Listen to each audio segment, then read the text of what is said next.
kitu chema, naye hujipatia kibali mbele zake Bwana Mungu. Maana siyo vyema mwanamume kuwa peke yake. Leo umempata mke, uandamane naye. Apataye mke mwema amepata kitu chema, naye hujipatia kibali mbele zake Bwana Mungu. Maana siyo vyema mwanamume kuwa peke yake. Leo umempata mke, uandamane naye. Upendo ndio chanzo cha mambo yote tangu pale Edeni, hata walipookoka wawili wakafanywa mwili mmoja. Hivyo hata leo wawili hawa wafunga pingu za maisha. Twawaombea mema na upendo utawale nyumbani mwenu. Upendo ndio chanzo cha mambo yote tangu pale Edeni, hata walipookoka wawili wakafanywa mwili mmoja. Hivyo hata leo wawili hawa wafunga pingu za maisha. Twawaombea mema na upendo utawale nyumbani mwenu.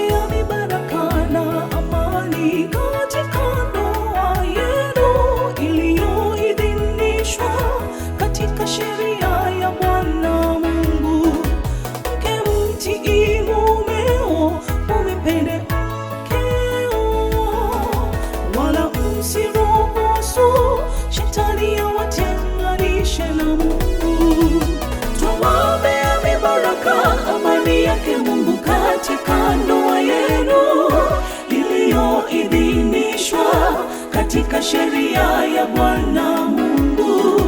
Mke mtii mumeo, mume mpende mkeo, wala msiruhusu shetani awatenganishe na Mungu. Upendo ndio chanzo cha mambo yote tangu pale Edeni, hata walipookoka wawili wakafanywa mwili mmoja. Hivyo hata leo wawili hawa wafunga pingu za maisha.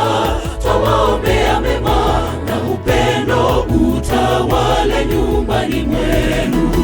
Upendo ndio chanzo cha mambo yote tangu pale Edeni, hata walipookoka wawili wakafanywa mwili mmoja. Hivyo hata leo wawili hawa wafunga pingu za maisha. Twawaombea mema na upendo utawale nyumbani mwenu.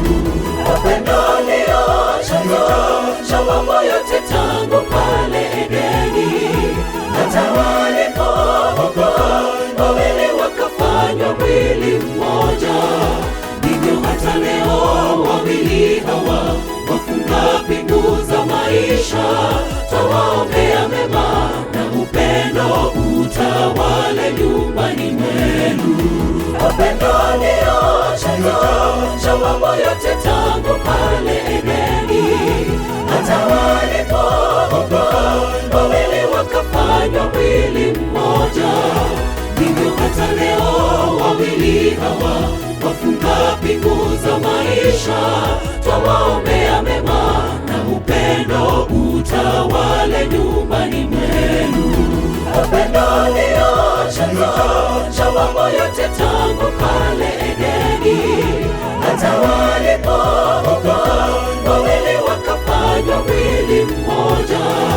Hivyo hata leo wawili hawa wafunga pingu za maisha.